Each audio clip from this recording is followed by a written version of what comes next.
a table set for family, but also for murder. Wolfe won't miss a clue. Welcome to Marple Mysteries. I am your host, Harrington. Where are you tuning in from? Your words make this journey special. Let's uncover the truth. Sunday lunch at the Brownstone isn't up for negotiation. If the President of the United States himself called asking for Wolfe's presence at the White House between 12 and 2 on a Sunday, the only answer he'd get would be Wolfe's eyebrow tilting north and a dial tone on the line. So you can imagine my surprise when I heard the bell at 1 o'clock sharp, right when Wolfe was raising his fork to the roast leg of lamb Fritz had been bragging about since Friday. Now, if you don't know the Brownstone rules, let me make it plain. Sunday lunch is sacred, as inviolable as the orchids at 11 or Wolfe's beer at 6. Nobody, clients, crooks, cops, or kings, crosses that line and lives to tell me about it without a scowl so fierce it could wither a cactus. That's why when the doorbell rang, I hesitated a moment longer than usual before heading to the hall.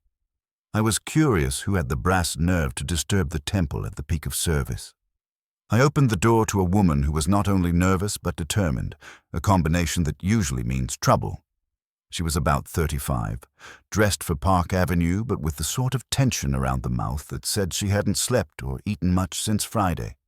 A neat cloche hat perched at an angle, and her gloves clutched a folded sheet of paper like it might explode. "Yes?" I said in the polite but not welcoming tone reserved for census takers and religious pamphlet distributors. Her eyes darted over my shoulder as if she expected a lion in the hallway. "Is Mr. Wolfe at home?" "That depends," I said. "If you're here to sell encyclopedias, no. If you're here to accuse him of fathering your child, definitely no. If you're here with something that will make him put down a fork, I'll admire your optimism." The line did nothing to ease her nerves. She tightened her grip on the paper. "My name is Margaret Avon. I must speak to him. It's a matter of urgency." Normally, I'd have parked her in the front room and let Wolfe finish his roast undisturbed, but there was something about the way she said urgency, not breathless or melodramatic, but clipped and certain, that made me decide this was worth a minor blasphemy. "Follow me," I told her, and led her into the dining room.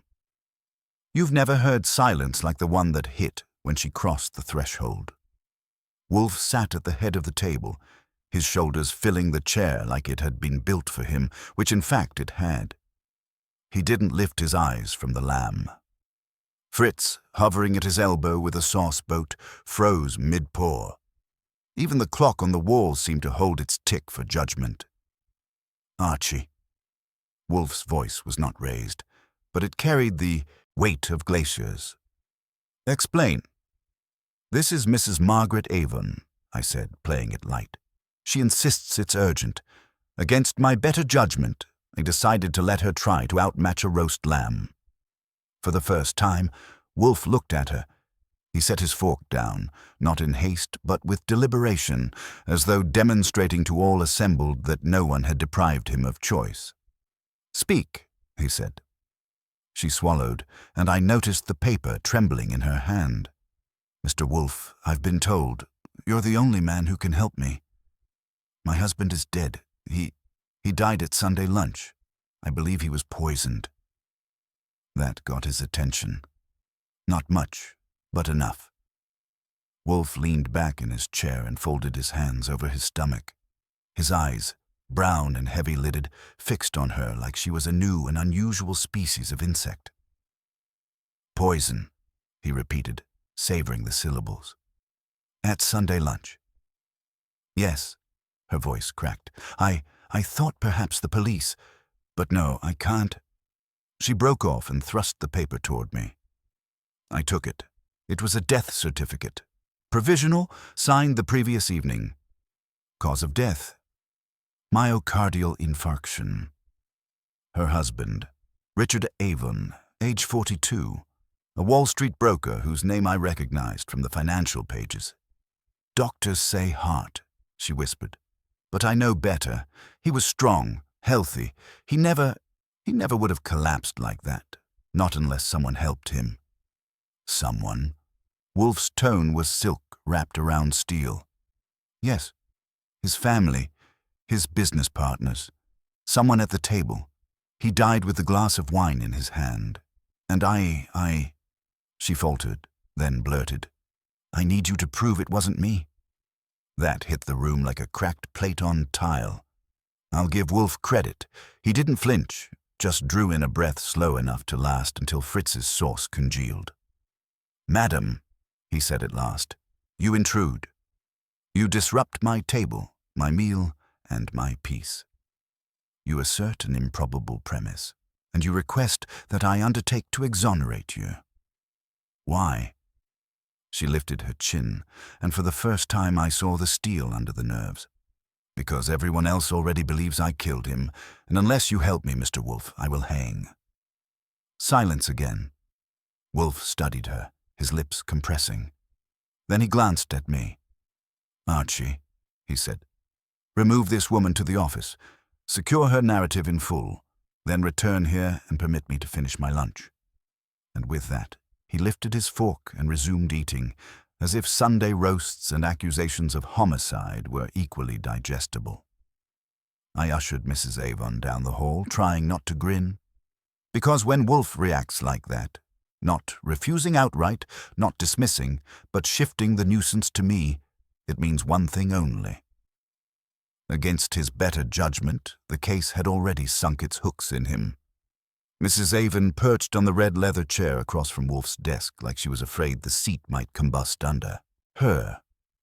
And I've escorted plenty of jittery clients into that office, and I could usually size up which ones were running on guilt, panic, or plain desperation. Hers had a different edge.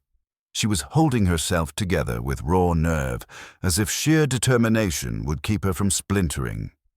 I gave her a moment while I settled into my own chair with my notebook, and then I put on my best version of calm but coaxing. "Mrs. Avon, if you want Wolfe to lift a finger, metaphorically, since he doesn't lift much else, you'll need to give me the whole story. No trimming, no varnish. Start with the Sunday roast." Her lips pressed tight before she spoke. "It was yesterday. My husband, Richard, insisted we host the meal. We always did Sunday dinners with family. But this one mattered. He said business and family had to come together, that some arrangements couldn't wait until Monday. He invited his brother, Charles, his sister, Irene, and her husband, Mr. Galt, and also his business partner, Mr. Pierce. 6 of us at the table. "And the menu?" I asked, because Wolfe would want it eventually. "Roast beef, potatoes, vegetables. Wine, apple tart afterward." Fritz would laugh at the quality of it. But the roast was Richard's pride. He carved it himself. We were halfway through when? She drew in a shaky breath. He dropped the carving knife, clutched his chest, and fell sideways out of his chair. "You called a doctor?" "Yes. He was pronounced dead within the hour. They said heart attack, but Richard didn't have heart trouble. None. He was strong, almost athletic." "That's not unheard of," I offered. "Healthy men drop."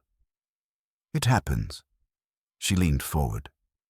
"Number 8 was too sudden, too cruel. And afterward they all looked at me. His brother, his sister, even his partner. They think I did it. They think I put something in his wine. I didn't. I swear I didn't." The look in her eyes was raw enough that I believed her sincerity at least, but sincerity and innocence don't always share a bunk. I asked, "Why do they think it was you?" She faltered. Because Richard and I argued the night before. He wanted me to sign over certain shares in his firm. He said it was safer that way. I refused. Everyone knew." He raised his voice. "And the others would know that how?" "They overheard. They were in the parlor." She shook her head. "It was a quarrel, but nothing more. Yet now they think I had reason. That's why I came to Mr. Wolfe. I need someone who doesn't already condemn me." I scribbled that down, though my pen itched with doubts. A sudden collapse at a family business dinner, a quarrel about shares, relatives, and a partner all handy with suspicion. It had the makings of something Wolfe would chew on while pretending to hate the taste. "All right," I said. "Let's set up your guest list properly. You said Charles, the brother. Older? Younger?" "Younger. 3 years. He's been living off Richard's success for years, though he likes to act superior." "Sister Irene?" "Older. She married George Galt, a lawyer of no great distinction. They resent Richard's money but depend on it." "And Mr. Pierce, the partner?" "Stephen Pierce, co-founder of the brokerage. Charming, ruthless. He and Richard disagreed lately about expansions, risky investments." "Everybody in that room, then, had some financial stake in your husband's continued breathing?" "Yes." Her voice sank. "But somehow I am the one they chose to blame." I closed my notebook. That's enough for Wolfe to start sharpening his vocabulary. "One more thing. What's on that paper you brought? The death certificate we saw, yes, but anything else?" She shook her head. "Only that. Proof of what they claim killed him. A lie on paper." I gave her a nod and rose. "Wait here. Wolfe will want the gist from me first." When I returned to the dining room, Wolfe was midway through potatoes, chewing with the unhurried satisfaction of a man who knew no power on earth could rush him. He cocked an eyebrow as I entered. "Well?" "She says her husband keeled over mid-roast. Doctors called it heart. She calls it poison. Family and business partner all present, and they all think she did it. She's begging for us to clear her." Wolfe's eyes half closed. "Pooh. Doctors are not invariably imbeciles, Archie, but they are often limited. Did she name the suspects?" "Brother Charles, sister Irene and husband George, partner Pierce, all conveniently placed." He forked another bite of lamb. "Motive?" "She had a quarrel about signing over shares the night before. Everybody overheard. Naturally, they've chosen her as the goat." He grunted. "So, they feed her to the dogs to protect their own skins. A familiar stratagem." "Why trouble me with this recitation, Archie?" "Because, for reasons only your appetite knows, you didn't toss her out on her air, which tells me you're nibbling at the bait." His lips curved just slightly. Wolfe's version of a grin. "You presume? But perhaps." He dabbed at his lips with a napkin, set his fork aside. "Very well. Convey to Mrs. Avon that she may return tomorrow at 11. I will consider. Meanwhile, extract what detail you can about her dinner table, seating, service, sequence." That was as close to a green light as I was going to get. Wolfe wouldn't have admitted he was interested if you bribed him with a lifetime supply of beer, but giving her an appointment meant he was already sorting the puzzle into categories. When I returned to the office with the news, Mrs. Avon sagged in relief. She clasped my hands briefly, as if I had personally saved her from the gallows. "Thank you, Mr. Goodwin. I don't know what will happen, but thank you." "Don't thank me yet," I told her. "Wolfe doesn't take kindly to people messing with his routines. You've already invaded Sunday lunch, which is a sin in this household. If he takes your case, it won't be for charity. It'll be because he sees a problem he can untangle faster than Fritz can whip cream." Her eyes glistened, but she nodded. "I'll be here. Tomorrow at 11. After she left, I headed back to the dining room to clear away the aftermath. But Wolfe had already resumed his feast as if nothing had transpired. Only the faint glimmer in his eyes told me that Mrs. Avon's intrusion had done its work. Something had poked the great immovable mountain of Nero Wolfe. And when that happened, no matter how he grumbled, the mountain eventually shifted. At 11:03 the next morning, Margaret Avon arrived with the punctuality of a woman who understands that Nero Wolfe measures respect in minutes and facts. I had her in the office by 5 past, and Wolfe, already in the yellow chair with the light on his shoulder and the world at a tolerable distance, made a small rotating motion with 2 fingers that meant, "Proceed in order, do not embroider." I started her with the table. Relative to the head, I said, pointing at Wolfe's desk as if it were a roast. Your husband carved. Where were you? On his right, she answered without hesitation. Stephen Pierce on his left. Opposite Richard sat Charles. To Charles's left, Irene. To Irene's left, her husband George, which put him opposite me. Wolfe's eyelids drooped, the first faint sign of interest. Service? By our maid, Flora. She brought the platters from the kitchen. Richard poured the wine himself from a decanter. He opened the bottle before everyone arrived because he said it should breathe.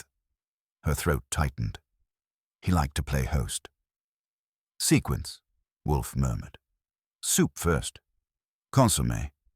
Then the roast with potatoes and carrots. He had carved and served all of us. We were talking. He raised his glass to make a small toast.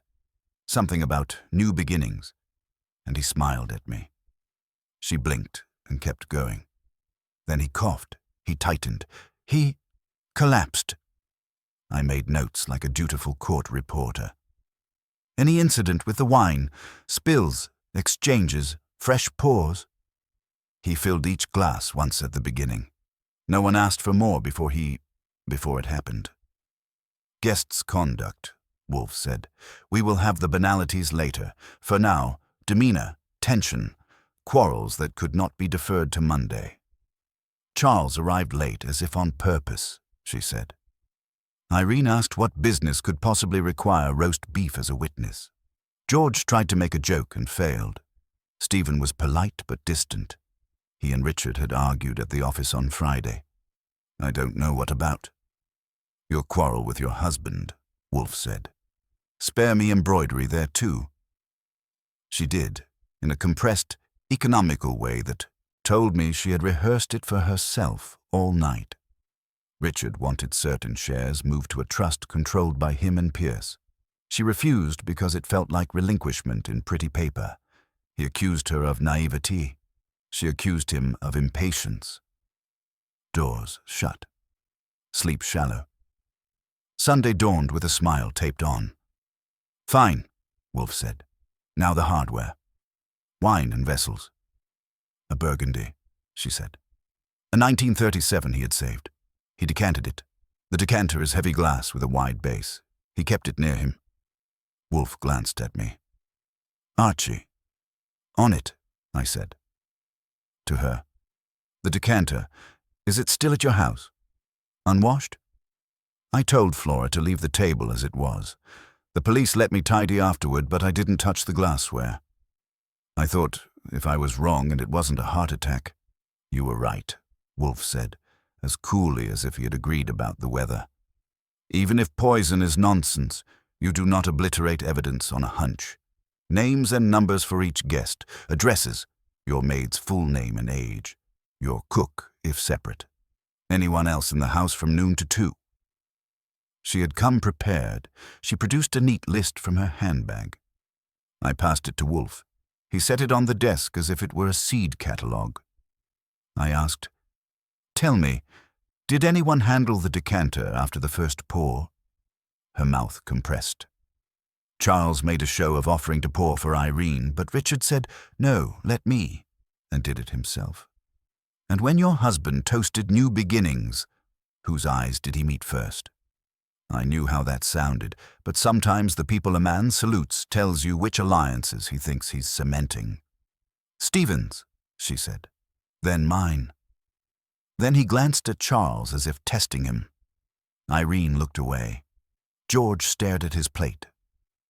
Wolfe let that hang a moment, then, with the resignation of a man announcing a personal concession to necessity, he breathed out.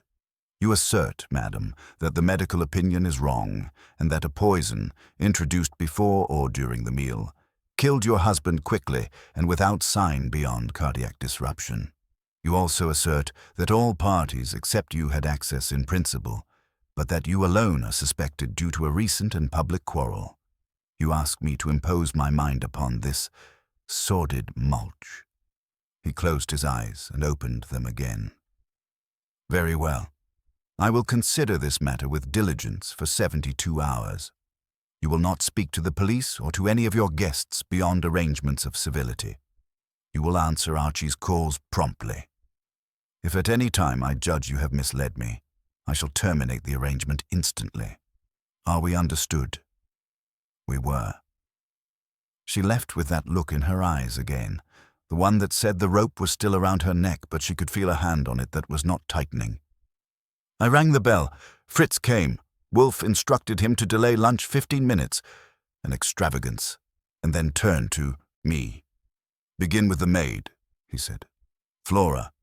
Interview her at the Avon residence. If the table is intact, do not let anyone wash a thing. Then to the brother, the sister, and her legal barnacle, and the partner. I require their temperaments before I will endure their words. I'll bring you their sins tied with ribbons. Bring me their habits," he said. "A man chooses his habits. His sins often choose him. Also, retrieve the Burgundy's bottle with its cork if it still exists. If the decanter is clouded, bring it. If not, do not risk it until we have a chemist." He pursed his lips. "I will telephone Mr. Panzer for a discreet look at the financial skeletons. No one sees him." There are men who claim they can smell a murder room and tell you which piece of furniture did it. I am not one of them, but I can smell opportunity, and this one had that fragrance. Old wine, family pride, business panic, and the metallic tang that hovers when money and blood try to mix. I called a cab, holstered my notebook, and headed for the Ovon's townhouse. Flora met me at the door with eyes that had spent a night sprinting. 23, neat apron, shoes polished like a soldier's. She was ready to be helpful and terrified she would help herself into trouble. I showed credentials of the verbal kind and the card that says I'm not a cop but sometimes work near them. The dining room was as she had left it, sunlight slanting across a table that had been set for a celebration and ended a career. "Don't touch," I said, and she nodded as if I had forbidden her to breathe. The decanter sat by Richard's place, half a finger of wine hugging the base. His glass bore the ghost of a lip on the rim. The other glasses rested where they had rested yesterday. Serviettes were folded or scrunched with the eloquence of their owner's manners. The carving knife lay on the floor, blade towards the sideboard where it must have skittered. "Tell me everything you did between noon and 2, I said, and pulled out my notebook, already hearing Wolfe's voice in my ear. "Sequence, Archie. We do not eat our pudding first." Flora's hands worried the edge of her apron while her voice walked a straight line. She came on at 11, set the table by 1:30, checked the silver like she'd been trained not to trust it, and ferried soup from the kitchen at 12:40. The cook, a stout woman named Alma, stayed planted at the stove except to send Flora back for more rolls and to scold the oven for having opinions. No deliveries, no callers, no one but the 6 at table and the 2 in service. "Mr. Avon opened the wine himself?" I asked. "In the morning," she said. "Around 11:30. He was pleased with it. He sniffed the cork and made a face like he was remembering something." "Where did he leave the bottle?" "In the kitchen for a bit, on the counter by the bread box. Then he brought it to the dining room and poured into that glass thing." She nodded at the decanter. "Said it had to breathe." "Who else was in the kitchen while the bottle was on its own?" "Only me and Alma," she said, and added in a hurry, "We didn't touch it." "Anyone just popping in? A family member, the partner, asking for a glass of water, a peek at the roast?" She shook her head. "Mrs. Avon came in once to ask if everything was on time. She never went near the counter." I knew better than to show relief. People want you to know they're good, and sometimes that desire is the only thing you should believe. I moved around the table in Wolfe's slow orbit, eyes on glass rims, napkins, and crumbs. Irene had folded her serviette into a perfect triangle. Charles had rolled his into a limp rope. George's lay where it fell, splotched with gravy.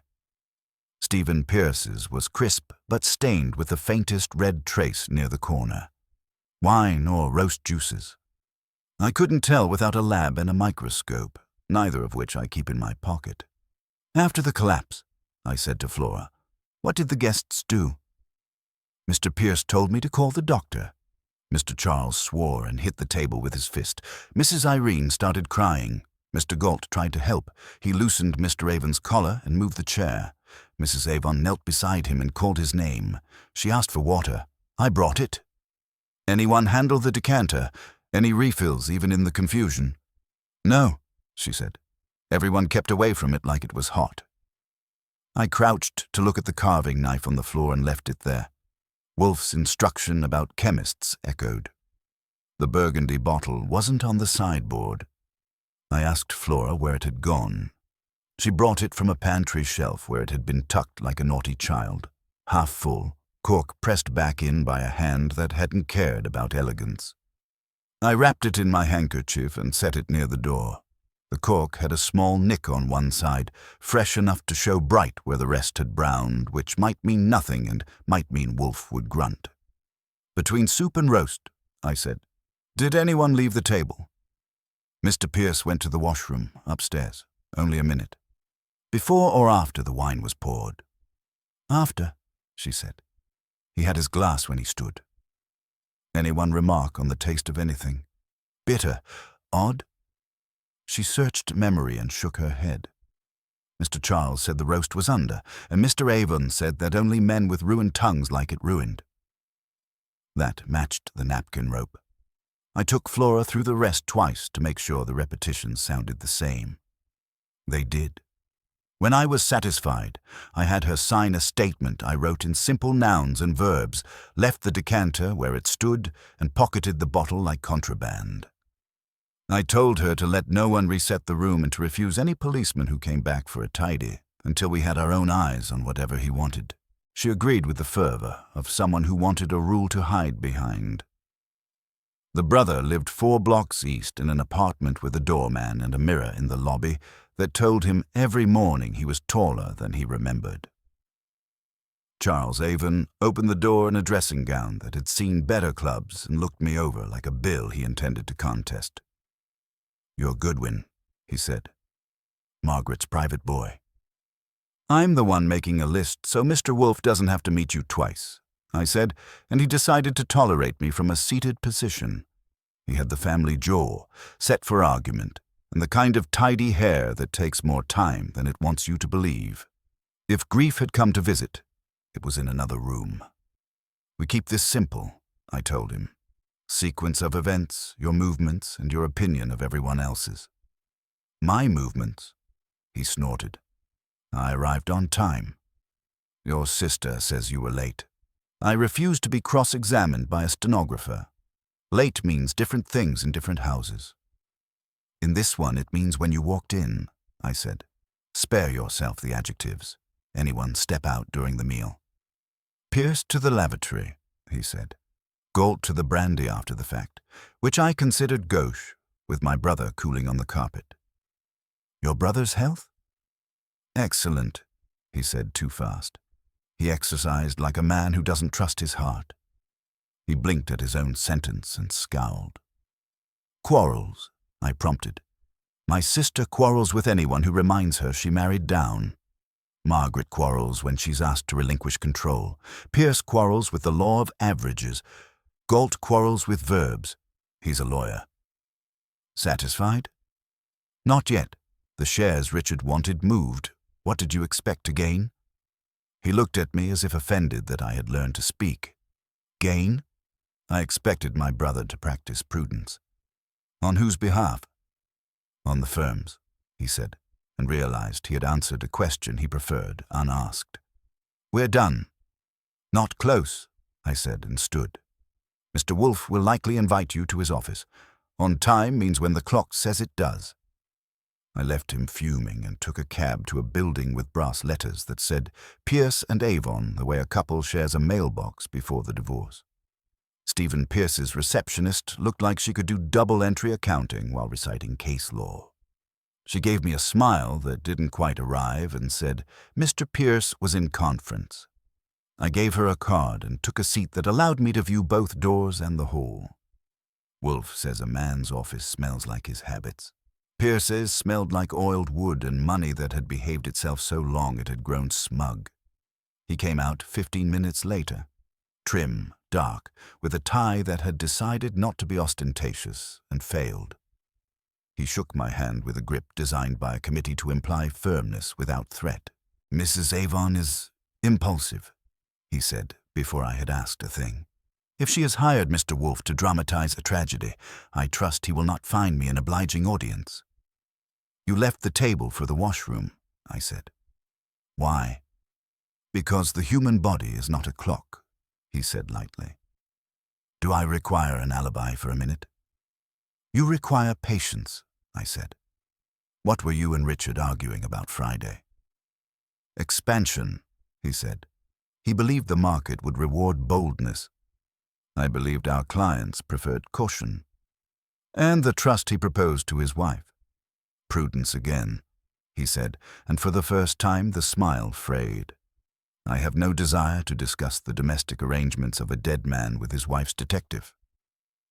"Good news," I said. "You're discussing them with me." He kept his composure, which told me he'd practiced. When I left, I had a copy of the firm's glossy brochure, a note that Pierce had a habit of answering precisely the question asked and nothing else, and a suspicion that he could stand in a hurricane and keep his hair where it was. Back at the brownstone, Wolfe listened without interrupting, eyes closed, head back, fingers steepled. When I finished, he opened his eyes. "The maid sequence is credible," he said. "The bottle's nick is curious. Mr. Pierce's excursion is either innocent or a clumsy aberration. We shall not assume clumsiness. Charles is vain. Vanity is frequently imprudent, but rarely homicidal unless it is pinched. The sister?" "Next," I said. "Do you want Saul shadowing Pierce or sniffing the books first?" "The books," he said. "Always the books. Hunger precedes invention." He pointed at the Burgundy. "We'll need a discreet assay. Call Volmer and Archie." "Yeah?" "Do not permit anyone to wash that decanter. If necessary, chain yourself to the sink." He closed his eyes again. "There is in this the odor of an intrusion upon ritual. I dislike it. It suggests not passion, but planning." "Planning for what?" "For a Sunday," he said, "when a man would lower his guard to bless a roast." Irene Galt received me in a living room that had been ironed. The drapes hung with military precision, the cushions sat at right angles to their duties, and even the air seemed to have been told where to stand. She was the kind of blonde that has put up with being described as cool since high school and never forgave the people who meant it. George came in on her heels with a lawyer's smile that said he'd object to the weather if it swore an affidavit. "I don't see the necessity of this," Irene said, offering a chair like a summons. "Richard is gone. Margaret should let him rest." "Letting the dead rest is easy," I said. "It's the living who kick. I need your sequence and your temperature." "My sequence is in order," she said. "I arrived, I sat, I ate. My brother died." "Add adverbs," I told her. "Late, early, laughing, sulking." "On time," she said. "Charles was late. Stephen was tense. Margaret played the benevolent wife. Richard—" Her voice tightened for the first time. "Richard was determined." "Determined to what?" "To force us all to accept whatever financial plan he'd cooked up with Stephen." "New beginnings," he said. He looked at Stephen, then at me, and I looked at my plate because I wasn't going to be stared into consent. She pressed her lips. "You'll find my napkin exactly how I left it. I put it down when he raised his glass." George crossed a leg. He had the kind of face that could pass for trustworthy in a dim hallway. "Mr. Goodwin, if your employer is going to peddle the theory that Margaret's grief is an alibi, I advise you to save your invoices. No court's been mentioned," I said. "Tell me about Friday." "What about Friday?" he asked, too smooth. "Stephen and Richard had words," I said. "You're a lawyer. Any words about liabilities cross your desk?" "None I'm at liberty to discuss," he said, which is a lawyer's way of letting you smell the steak while he eats it. I turned back to Irene. Your dependence on Richard, financially. Did that make you pliant or savage? She flinched, then laughed once. Short and expensive. Honest? It made me tired. Richard liked to hold coins over people's heads and let the sunlight trickle. But he was my brother, and he could be kind. Your opinion of Margaret? Ambitious, she said instantly. She wanted to be more than she was. Richard dangled that. When he stopped dangling, she blamed him for gravity. And Stephen? Charming, she said, and something flickered behind the cool. Too charming. Richard used him like a foil, and Stephen enjoyed it. George cleared his throat. If you're implying... I'm collecting adjectives, I said. Implications are extra. I stood. Mr. Wolfe may ask you to sit in his office and be polite soon. Practice. On my way down to the street, I called Saul from the lobby phone. He is the only man I know who can say nothing with such clarity that you feel briefed. Early sniff, he said. Firm is tight. Pierce conservative on paper, aggressive in charm. Charles owes 3 clubs and a tailor. Irene's household account has seen cash injections. We'll dig. Breathe light, I told him. They'll smell you if you inhale. Who? Me, he said, and hung up. Back at the brownstone, I checked in with Volmer's lab. He had the burgundy under a microscope and inside a couple of other contraptions that liked to hum. He wouldn't commit to a season, let alone a result, but he allowed as how the bouquet was odd. That could describe half the people I know, so I didn't interrupt his romance with science. When I walked into the kitchen, Fritz was at the stove, humming at a bechamel that had offended him. He stopped humming when he saw me and swung open a cabinet with a flourish that would have done a magician credit. Look, he said. The spice rack in our kitchen is organized like a regiment. Tarragon sits between savory and thyme. Long pepper holds court above black. It had held court yesterday. Today, long pepper was back left, and its jar was clean where dust should have ringed the base. If that seemed like a small detail to excite a cook, you don't know Fritz or this house. Did you move it? I asked. I did not. His voice had an edge you could zest. At 11, I checked for parsley. At 1, I set veal stock to cool. At 3, I took inventory.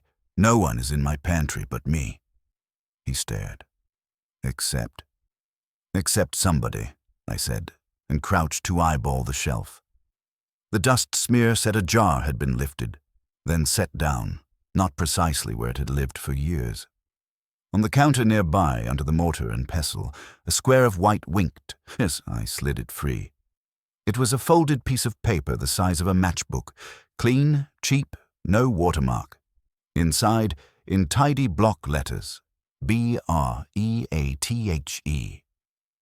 Wolfe doesn't shout. He doesn't need to.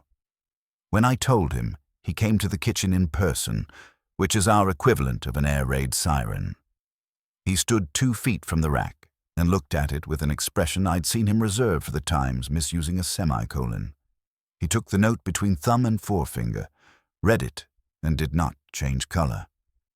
Fritz, he said, what is the condition of the pantry window? Latched, Fritz said. Always. Today? Always, Fritz repeated. But he went and checked to be certain and came back with his dignity intact. Always. Wolfe handed me the note. This is either the childishness of a fool or the sententiousness of a coward, he said. Either way, it is an intrusion. I said, you think it ties to the decanter? He made a face at me. If it does not, the cosmos is indulging in humor. You will check locks, windows, and the basement door. Then telephone Mr. Kramer. Tell him we have suffered the discourtesy of a trespasser and that I am displeased. He will interpret that as an invitation to parade officers through my rooms. He will be disabused. Why tell him at all? I asked. If this is a warning, we don't encourage the messenger by advertising his arrival. Because, Wolfe said, We do not depend upon the forbearance of criminals for our safety, and because whoever visited us wished to remind us of the necessity of air. His mouth tightened. They will now discover I require none. I did my rounds with the keys. The front was solid. The office windows had not been jimmied. The basement door was unscarred. The kitchen door to the little herb patch had an old scratch on the plate that hadn't been there yesterday. A pick would have slipped there if an amateur got frisky. Fritz insists on oiling hinges. They'd have moved like whispered gossip. I put Kramer on the line. He didn't like being told, but liked being left out less. He came himself with a sergeant and a look for me that suggested I should stop creating his Mondays. They did their version of careful. Flashlights at corners, questions that begin and end with, "You're sure?" And I let them see the long pepper and the note because a good cop resents being handed crumbs, but appreciates knowing where you bake. Kramer read BREATHE and grunted. "Cute." "Your word," Wolfe said from his chair. "Not mine." Kramer's eyes traveled over Wolfe and back to me. "What am I looking at?" "A house that dislikes being poured," I said, "and a case where wine needed air." He pocketed the folded paper with the indifference of a man who would file it under annoyances and perhaps remember it later under evidence. When he and his sergeant were gone, the air seemed to stand straighter. Wolfe closed his eyes and spoke as if to himself. "A man is killed on a Sunday during a ritual that flatters his authority. A message is left in my kitchen about breath. Mr. Pierce excuses himself between courses. Charles performs vanity. Irene practices control. The wife begs for exoneration. I dislike the symmetry." "Because it's tidy?" I asked. "Because it is false," he said. "Symmetry in human affairs is the handiwork of liars. Archie, you will now go back to the Avon dining room with a camera and photograph every place setting, every stain, every crumb.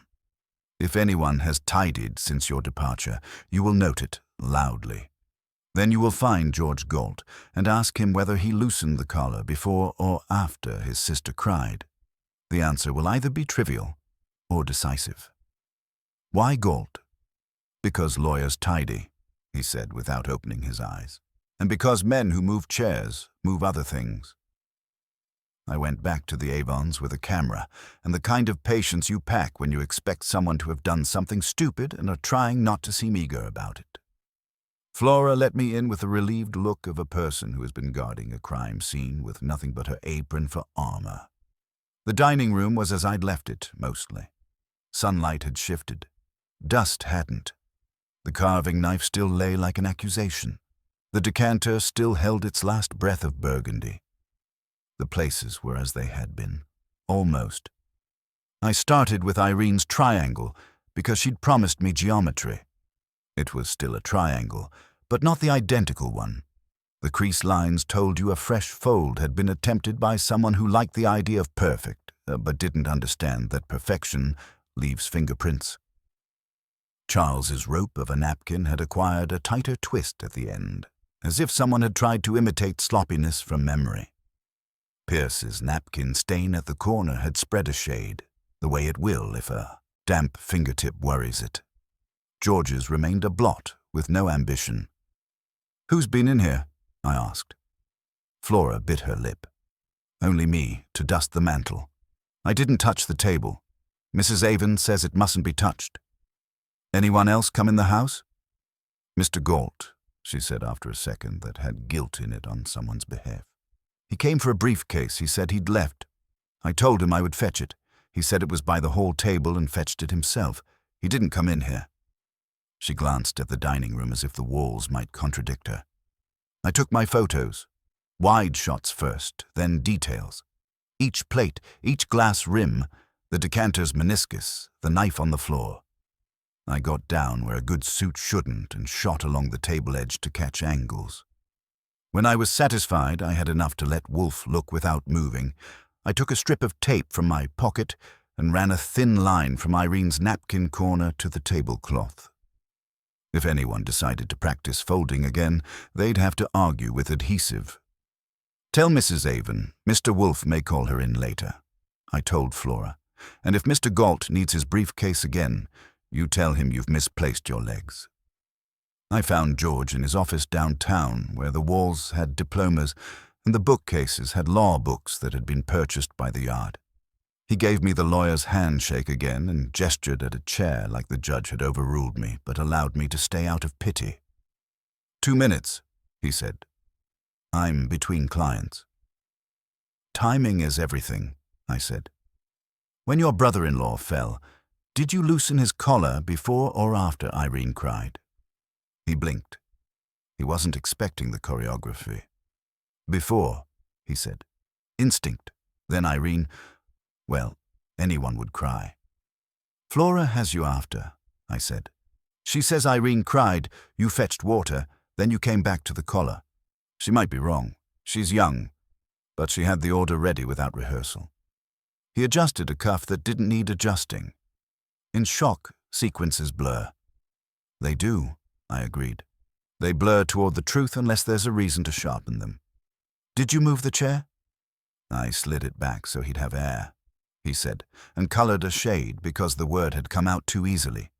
It was in the way. Pierce went upstairs a minute. Did you see him leave or return? I was watching Richard, he said. Not the lavatory. Friday, I said. Any liabilities Richard wanted you to draft around? You've exceeded your 2 minutes, he said, and reached for the desk calendar with the air of a man who will schedule virtue and docket vice.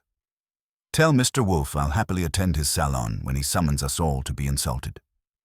I'll tell him you're eager, I said, and left him to the comfort of words that made him feel tall. On the sidewalk I called Saul. He was brisk. Preliminaries. He said, Pierce has lines of credit at 2 banks that haven't been used in a year. He's clean where you can see and too clean where you shouldn't. Charles is bleeding money like a man pretending he isn't. Irene's husband, our friend George, took a private retainer from a client whose name keeps turning up in the brokerage's smaller deals. I'll put meat on those bones. Keep your shadow off their shoulders, I said. And if you smell burgundy on anyone who shouldn't, sneeze. Volmer rang as I reached the corner. I stepped into a doorway to keep the city from chewing his words. Not ethanol, he said, and I could hear his equipment humming like cats. Trace of something that isn't supposed to be a wine's friend. Alkaloid, plant origin. Not morphine, not strychnine, not quinine in a dose that would matter. Could be aconite family, could be something cousin to foxglove. Effects on the heart consistent with quick arrhythmia, but I need the decanter, and I need more volume. You'll have the decanter when Wolfe says you can have it, I told him. And if the bottle's cork tells you a bedtime story, call me before you turn the page. Back at the brownstone, I found Fritz reorganizing the pantry with the cold ferocity of a monarch reclaiming a province. He'd moved long Pepper to the front like a sentinel and dusted the shelf with something that glinted in the slant of afternoon. His way of seeing if a hand disturbed his demarcation again. The scratch on the herb door plate looked the same. My chalk mark didn't show a new smear. If our visitor returned, he'd have to be cleverer or sloppier. Neither would do. In the office, Wolfe had his eyes shut and his lips shaped as if to deny someone a pleasure. I gave him the Avon room in photographs and the Galt timing in sentences. He opened one eye at before versus after. Flora may be wrong, he said. She may. But the napkins at the house have been rehearsed. Someone wants to turn back time to the moment before we started asking about it. He nodded. It is the modern vice.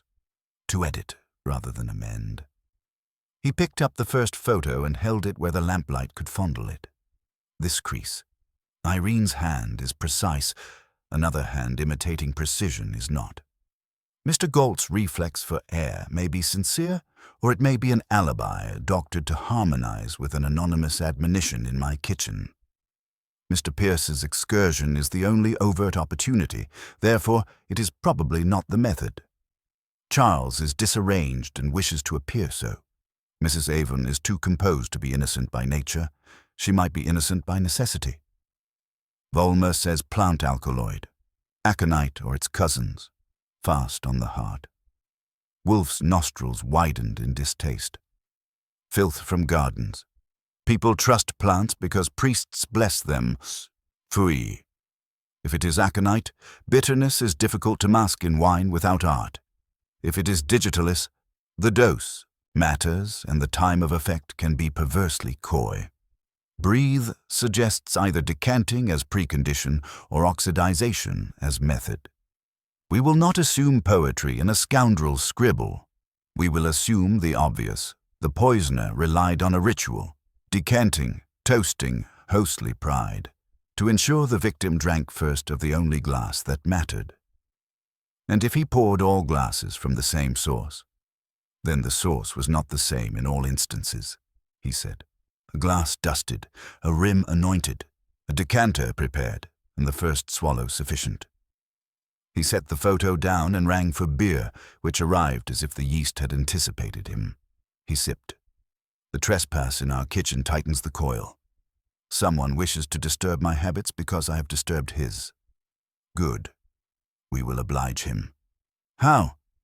By making this house the fulcrum. He leaned back. Call Mrs. Avon.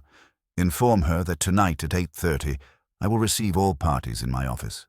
They will be told we have preliminary chemical results. True, and that we require their cooperation to avoid an unseemly public conflagration. Also true. Mr. Panzer will sit where he can see hands and eyes. Mr. Kramer will not be invited. If he appears, he will be denied. Fritz will lock the kitchen. You, Archie, will search each guest courteously for convenience devices. Pens, atomizers, vials, under the pretext of avoiding embarrassment if a policeman later performs the same office without courtesy. That'll go over like relish on ice cream, I said. Then they may starve, he said. And Archie, have Mr. Galt sit where he cannot reach the water carafe without asking you. I propose to be generous with words this evening, but not with oxygen. You think Galt's our mover? I think he moves things and then explains that movement was compassion, he said and closed his eyes again. Compassion is often treachery in velvet. I made the calls. Margaret gasped and said she would be here early. Charles protested and promised a lawyer. I told him he was bringing one. Irene accepted like she was swallowing chalk. Pierce said, of course, and made it sound like a gentleman's club, which is either confidence or camouflage. By 7, the brownstone had the particular hush it gets before a storm not made of weather. The note that said breathe sat on Wolfe's blotter like a visiting card without a name. He didn't look at it. He didn't have to. The air in the room was already occupied. At 8:30 sharp the bell started earning its keep. I had the front room dim and respectable, the hall clear, and Wolfe's office staged the way he likes his theatre. 3 chairs facing his desk and 2 against the wall, the globe lamp laying coins of light on the rug, the windows curtained to discourage outside eyes. Fritz had the kitchen locked like a vault. The pantry key sat in Wolfe's vest pocket, which is to say under a mountain. Saul arrived first and took the armless chair near the bookshelves where he could watch hands, not words. He gave me a nod that meant he was made of ambient air. Pierce came on time with the smile he had probably tested in a mirror for elasticity. Charles arrived late, looking aggrieved at the concept of arrival. Irene and George came together, composed and legal respectively. Margaret came last, pale and steady. I searched her first to set the tone and found nothing but a handkerchief and a pen too nice to be useful. Then I went to work, polite as a hotel doorman. Pierce offered his pockets with practiced ease, a folded silk, no vials. Charles produced a silver penknife on a watch chain that a club had given him for being decorative. I opened it, closed it, handed it back.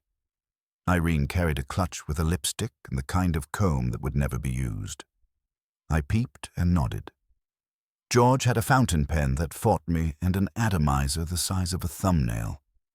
Allergies, he said, masking embarrassment with the voice he uses on bailiffs. Eucalyptus. Sure, I said, and held it to the light. The glass was clean. The nozzle wasn't. I capped it and put it back, keeping the weight in my memory. Saul's eyes flicked once in interest and then went as sleepy as ever. When they were seated, Wolfe didn't bother with a flourish. He looked at them as if they had been delivered by mistake and addressed the room, not the people. You have been told there is a possibility, no more, of poison. Mr. Vollmer detected an alkaloid inconsistent with wine on residue from the bottle. We do not yet have the decanter's tail. I informed you because gossip spreads like mildew, and I prefer mold to be domestic. Charles snorted. Are we suspects then? In a matter of breath, Wolfe said. Everyone in the room is a suspect. He barely flicked his eyes at the note on his blotter before giving it back to the table with a disdain that would have shortened any man's spine. This house was trespassed and a message left. It is relevant because it reveals not conscience but conceit. Irene's hands were perfectly still on her clutch. You mean the word? Breathe, Wolfe said as if the syllable tasted bad. Yes. A direction to decant. A jest at suffocation. A hint at oxidation. Or the empty rhetoric of a meddler. I will not indulge it with interpretation until the facts deserve it. He shifted his gaze to Pierce. Mr. Pierce, on Friday, you and Mr. Avon differed. About what precisely? Caution, Pierce said with a thin smile. He felt it was a shackle. I called it ballast. And the trust he proposed to his wife? Wolfe said. Pierce's smile readjusted. Richard asked me, as a friend, to explore transfer mechanisms. He was worried about exposure. His or yours? Wolfe folded his hands. No matter. Mr. Galt, in crisis you moved the chair, loosened the collar, and fetched water in some order. Which? Chair, collar, water, he said. His voice was sure, but the atomizer in his pocket had made it a notch too steady. Mrs. Galt, Wolfe said without looking at her. Water, then chair, she said softly, and her eyes slid toward her husband a fraction, the kind of marital glance that has paragraphs under it. George stiffened. Shock distorts. Indeed, Wolfe said. But habit corrects. Mr. Galt, your profession is the management of sequence, not its defacement. If your memory fails for the grander moment, it will not serve you for the smaller. He turned his head a degree. Mr. Avon, you went nowhere and did nothing. Charles bridled. I watched my brother die. You watched yourself watching him, Wolfe said. It is not the same thing. Did you touch the decanter? No, Charles said. It was near Richard. And yet, Wolfe murmured, you noticed its position. Good. He gave me a look. I got up, took the folder from the credenza, and handed him photographs.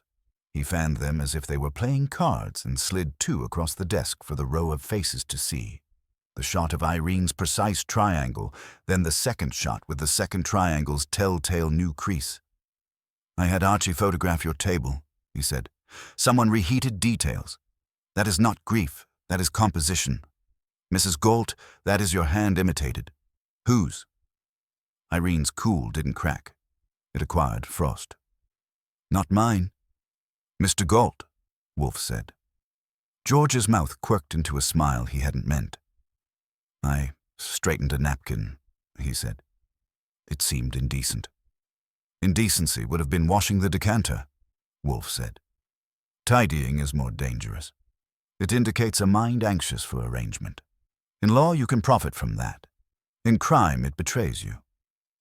Pierce leaned forward an inch. If you're going to accuse, accuse. This is theater.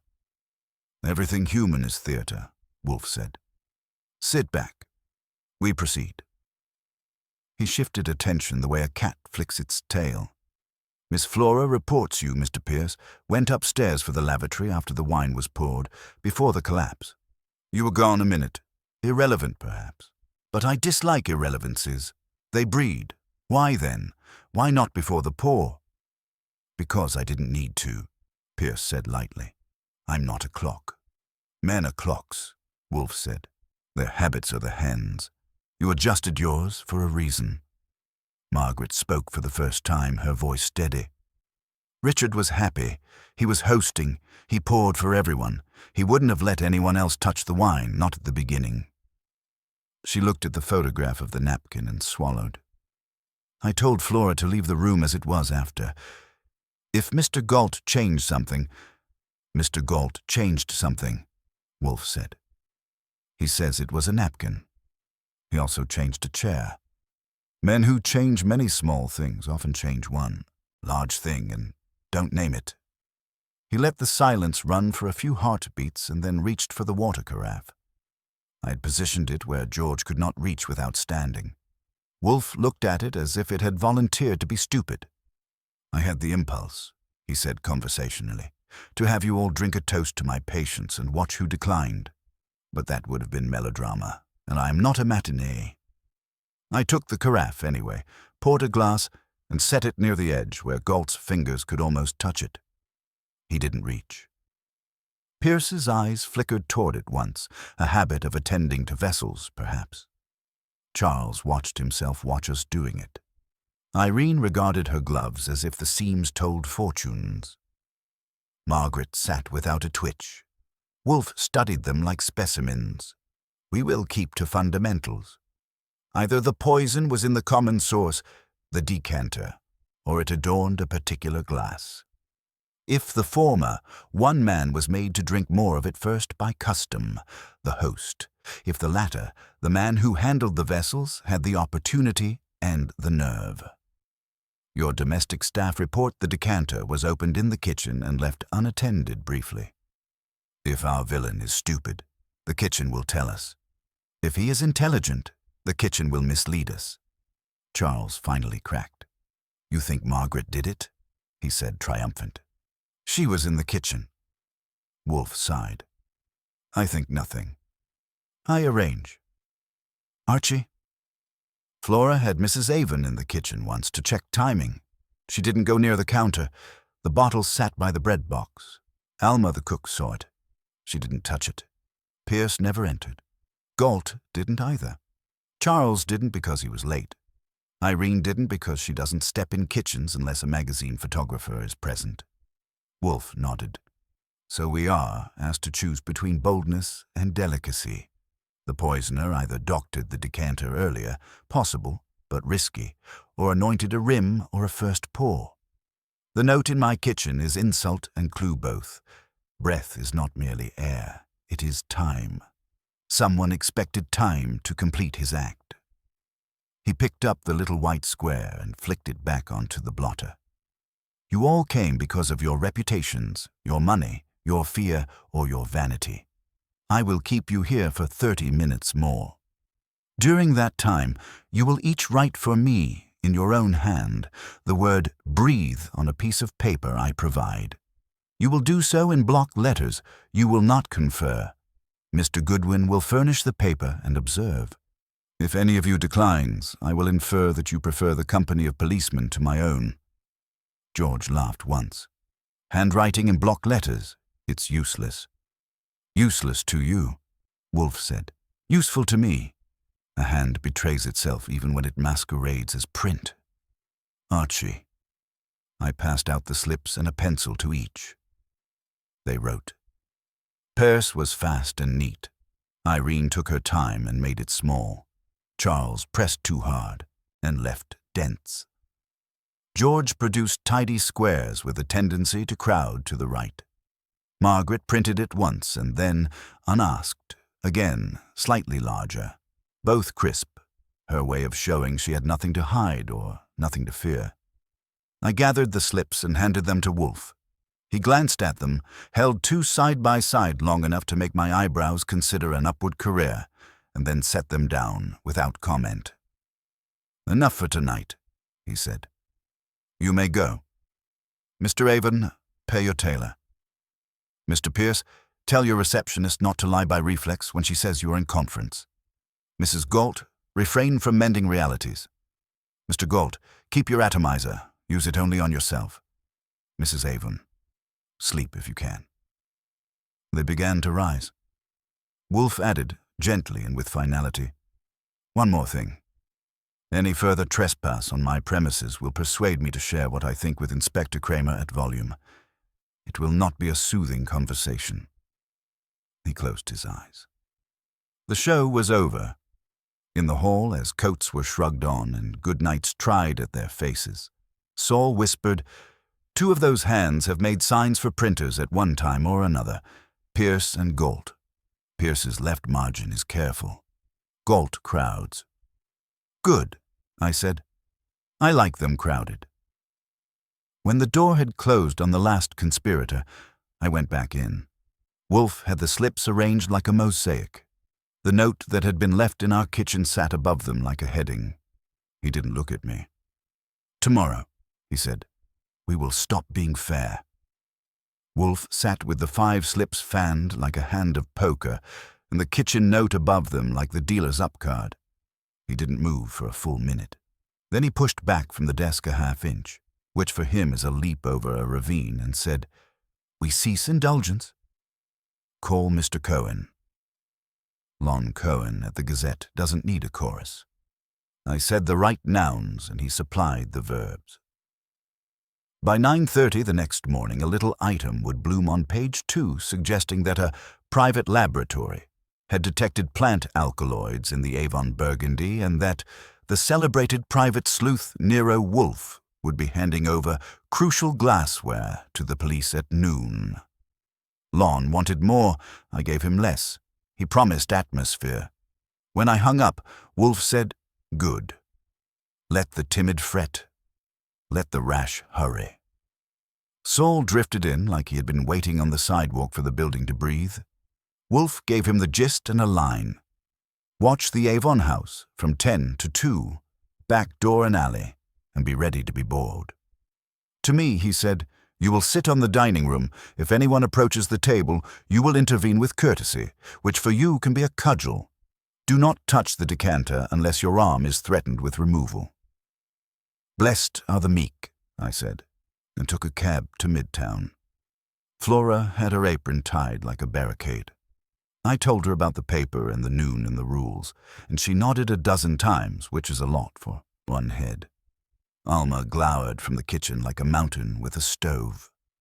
The dining room looked exactly as before, except for the tape I had placed by Irene's napkin, which sat in loyal adhesive. I took the chair nearest the decanter, set my hat on my knee, and let the clock do the walking. It didn't have to walk far. At 10:40, a key scratched the front door, and Charles Avon breezed in with a face that said he'd come to manage the help and maybe history. He stopped dead when he saw me. "You," he said, as if I were a rumor that had materialized. "What are you doing in my brother's house?" "Helping it avoid mistakes," I said. "What are you doing?" "Seeing to affairs," he snapped, which meant he had read the Gazette item, panicked, and told himself a story about responsibility. He made for the dining room. I stood up without raising my voice, and his body remembered that mine could block. "No," I said. "We're expecting a policeman. You can impress him when he arrives." Charles's eyes skittered to the decanter and back. "This is obscene. Parade the table in the newspapers. You people feed on carrion." "Then consider me full," I said. "Go air yourself in the parlor." He spent 15 minutes there telling the furniture how little he cared, then left in a huff that needed work. I phoned Saul and got 2 words. "Saw him." I asked, "Else?" Saul said, "Patience," and hung up. At 11:20, the doorbell announced George Galt with a briefcase and a document that wanted to be a court order when it grew up. He showed it to me with the confidence of a man who believes paper is magic. It was a request for preservation of personal property pending probate, not signed by a judge. "Put it away," I told him. "This isn't probate. It's triage." "I'm acting in my wife's interest," he said, doing his best to own the syllables. "You tried that last night in Wolfe's office," I said. "You straightened a napkin and a narrative. Both looked worse afterward." He colored and tried another track. The Gazette item. "Mr. Wolfe is handing the decanter to the police?" Then let me take photo documentation for the estate file. You brought a camera. In my briefcase. He patted it. You brought an atomizer too, I said, and watched the wince happen under his skin before he smoothed it. Allergies, he said. Sure. But you and I will open your briefcase together and agree not to sneeze. I held it steady while he lifted the lid. It had the usual legal litter and a camera wrapped in a towel, plus a small velvet pouch that would have looked graceful in a duchess's hand. He started to reach for it. I didn't move, which sometimes works better. He stopped. Jewelry, he said. Then it can shine later, I said, and closed the lid in a way that left his knuckles intact. If you want photos, we'll use mine. I took 3 angles while he stood there learning how to be patient in front of an audience. When I was done, I offered him the door. He took it without thanks. At 11:55, Saul slipped through the alley and into the kitchen the way a roomer passes a threshold. Charles twice, he murmured. Galt once. Pierce's secretary on the stoop at 11 with an envelope rang, no answer, left it under the mat. I let it sit 5 minutes, then I took it. He produced it, a business envelope with Pierce and Avon letterhead, addressed to Mrs. Margaret Avon by a hand that was careful, like a banker's. Inside was a typed letter offering condolences and observing that, for the sake of discretion and client confidence, any firm-related papers at the residence should be entrusted to the co-founder for safekeeping.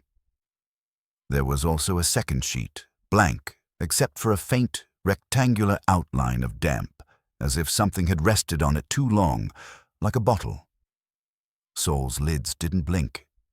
He wanted in, if not him, then someone on his errand. We didn't give them the chance. At noon on the nose I called Kramer, let him enjoy a growl, and told him the decanter would not be his yet. Wolfe wanted to keep it until Volmer could sing a longer song. He swore amiably and said the Gazette could go hang. I said the Gazette had already put a foot on the chair. When I hung up, Flora was looking at me as if I had juggled dynamite and kittens. I told her to breathe, which made my tongue taste of sarcasm. Back at the brownstone, Wolfe listened to the chain, Charles trying to preen, Galt flashing paper and pouch, Pierce sending an envelope like a straw through a keyhole. He didn't ask to see the pouch. He asked, weight of the atomizer. Same as last night, I said. No surprise liquid. Then he had another, Wolfe said. Or he had none at all and wanted you to think of him when you thought of mist. He looked pleased in a small, sour way. Mr. Panzer? Saul sat. Pierce's lines of credit are a mattress. He hasn't needed them because he's leveraged reputation, charming clients into staying while the market stays flat. The retainer Galt took is from a Mr. H. Lemmer, whose money funneled through a tiny trust the firm serviced. That trust bought positions Pierce opposed on paper, and Richard supported loudly. If Richard reversed himself Sunday, new beginnings, and announced they were unwinding Lemmer's little toys, George's retainer becomes a hot potato. His wife's allowance dries. His household account stops getting injections. Which he hid as legal fees, Wolfe said. Of course. Mr. Avon's toast was a threat in silk. He smiled at Mr. Pierce first to assure him the ballast would be respected. He glanced at Mr. Charles as warning. He looked at his wife second because he wanted her consent without granting her power. Furry. Ugly. I gave him the damp outline from the secretary's envelope. He held it between forefinger and thumb, sniffed once, not the paper, the theater, and laid it down. They are trying to alter the archive, he said, and they intruded upon mine. Enough. We will conclude. You want them tonight? I asked. Tomorrow, he said. Let them spend a night rehearsing the wrong lies. Meanwhile, Archie, you will visit Mr. Lemmer. Mr. Panzer will provide the address and the name he uses when he is shy. You will ask simple questions. Who guaranteed his plays? Who promised him immunity from embarrassment? If he says Galt, we will not be surprised. If he says Pierce, we will not be stunned. If he says Avon, then we will refine. He flicked his eyes at the slips again. The kitchen note was printed by a hand that crowds the right margin and shortens the crossbar on the T by habit. Mr. Galt's and Mr. Pierce's both crowd, but only Mr. Galt's eats space like a man counting it. He also uses block capitals on forms, as if he were teaching a clerk. He likes order he can bully. Wolfe's lips pressed thin, and he moved a chair. I said, "You're ready to name it." "I am ready to demonstrate it," he said. "We do not name until the proof can stand alone. Volmer will finish with the bottle. I will not wait on the decanter. Tonight you will go to the Avon house, take a clean glass of the same pattern as Mr. Avon's, and bring it here. Fritz will polish it with a cloth from our drawer. You will polish another with a cloth Mr. Galt will very kindly donate to us tomorrow evening when he admits that compassion requires it. We will see whether the tongue can notice what a spectroscope is too honest to lie about." "Coal and diamonds," I said. "Same carbon, different careers." "Words and breath," he said, and looked at the note one last time, not with anger, but with an appetite I know. "We will show him what air is for." Saul had the name before midnight. Harold Lemmer, uptown address, money that wasn't embarrassed to know gangsters, but preferred to be laundered through firms that had offices in marble buildings. At 9 the next morning I went to see him, armed with a smile and Wolfe's instructions to keep my questions as blunt as a poker. Lemmer was the sort of man who wore a robe at that hour and expected the world to admire it. His parlor smelled of cigars that had been smoked before they deserved it. "I'm Archie Goodwin," I said, and flashed the card. "Mr. Wolfe sent me to ask about your relationship with Avon and Pierce." He smirked, which is a good way to tell a man you think he can't touch you. "Relationship. They carried some trades for me. A small trust. Richard Avon assured me it was solid. He called me Saturday to say the firm would unwind certain positions. I told him if he pulled out, I'd ruin him. He said he'd announce it anyway. I said, "Then watch your partners."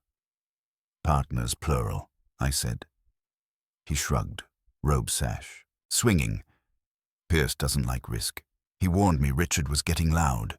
But it was the lawyer, Galt, George. He promised my accounts were insulated. For a fee. I paid it. I expected protection." "Protection you didn't get," I said. He laughed once. "I got exactly what I paid for. Avon dead, my position's safe. Maybe Pierce breathes easier. Maybe Galt pockets his fee. Maybe the sister gets her allowance. But don't waste time asking me to weep." I left him and phoned Wolfe from a corner booth. Lemmer says Richard called Saturday to say he'd unwind. Lemmer threatened him. Pierce warned him. Galt took a retainer to cover it. Lemmer admits this freely. Wolfe's voice was dry as vermouth, as if he were reciting last night's menu. Good. Then he has confirmed that the toast on Sunday was not metaphor, it was declaration. Mr. Avon smiled at Pierce to calm him. He looked at his wife to press her. He glanced at Charles as caution, but for Mr. Galt, he had only the act itself, a reversal that voided the retainer and endangered his household. That was intolerable. "And he moved a chair," I said. "And he moves everything," Wolfe said. "Return." Tonight we conclude. Back at the brownstone, Volmer's report waited on Wolfe's desk. Traces of aconitine in the burgundy, consistent with foxglove or monkshood derivative. Bitter, soluble, quick on the heart. Wolfe tapped it once and then set it aside. "Enough. The bottle is sufficient. We do not need the decanter to play oracle. At 8 o'clock they will come.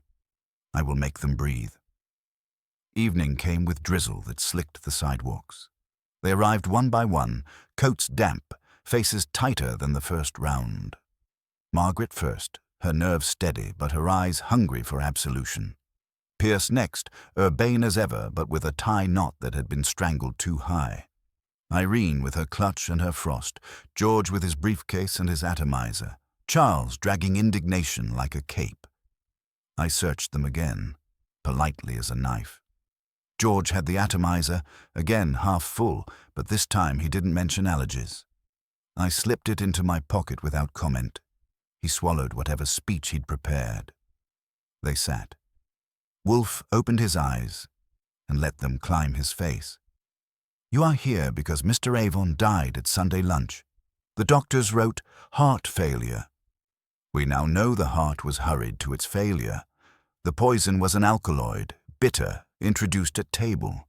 Not in the roast, not in the tart, in the wine, in the host's glass." Margaret gasped softly, as if hearing it made her body recognize the collapse all over again. Charles exhaled, like it proved his suspicions. Pierce didn't twitch, which was suspicious in itself. Irene looked at George, quick and sharp, then straightened her gloves. George smiled his lawyer's smile, thin and paid for. "The decanter was common," Wolfe said. "Yet only Mr. Avon succumbed. That means the difference was in his glass. The note left in my kitchen, 'Breathe,' is both taunt and confirmation. The poisoner needed the decanter aired so the bitter taste would soften, but he needed Richard to drink first, by custom. That is why the dose was enough for a swallow, not a meal.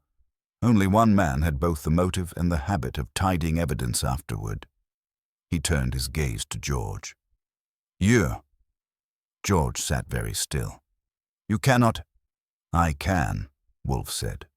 "Richard's announcement destroyed the retainer you had taken from Lemma. Your wife's allowance depended on that retainer. Your pride, your household, your standing, stripped in an instant. So you added bitterness to a rim. You smoothed a napkin. You moved a chair. You fetched water. You carried an atomizer, convenient for misting a lip without pouring a drop. You left me a note about breath because you thought yourself clever." He lifted the slips of block letters. "Your hand crowds the right margin, shortens the T. The note is yours." I slid the atomizer from my pocket and set it on Wolfe's desk. Wolfe tapped it once with a finger.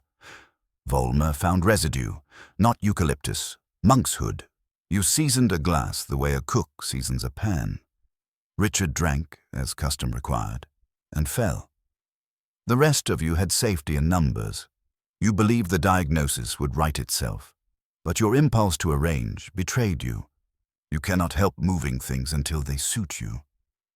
Even reality, George's face flushed, paled, flushed again. Irene whispered, "George." But he didn't look at her. He looked at the atomizer like it had betrayed him. Pierce's eyes narrowed, weighing relief against danger. Charles let out a bark of laughter that had no humor. Margaret pressed her hand to her mouth. Wolfe leaned back, heavy and immovable. "The police will have this. With the bottle, the atomizer, the note, and Mr. Lemma's testimony. You may argue law, but not fact. Archie, telephone Mr. Kramer. Tell him to bring a warrant. He will be late, but he will come."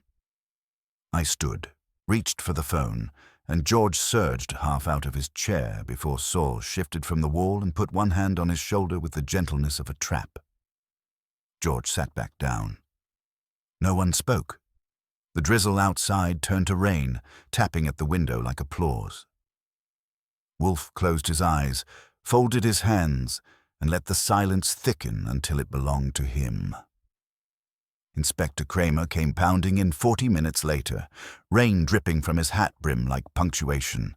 He had 2 men with him, both broad enough to block the doorway. George Galt was still in the red leather chair opposite Wolfe, as contained as a man on the edge of drowning can be. Saul hadn't moved his hand from Galt's shoulder and didn't need to. The lawyer had learned that a gentle grip can feel heavier than chains. Kramer didn't bother with greetings. "You've got something, Wolfe? This better not be another one of your rehearsals." Wolfe opened his eyes, glanced once at the atomizer on his blotter, and said, "You may take him, Mr. Kramer.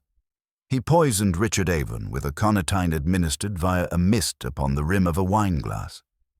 He attempted to disguise the bitterness by having the burgundy decanted and exposed.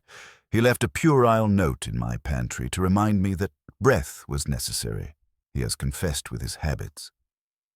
I haven't confessed anything, Galt snapped, his lawyer's training still reflexive, though his tone cracked around the edges. You have, Wolfe said. You confessed when you lied about the sequence of your actions that Sunday. You confessed when you straightened a napkin you had no reason to touch. You confessed when you carried an atomizer 2 nights running, and when its twin was found to contain aconitine traces. And you confessed when you believed the announcement of your client, Lemma, would never surface.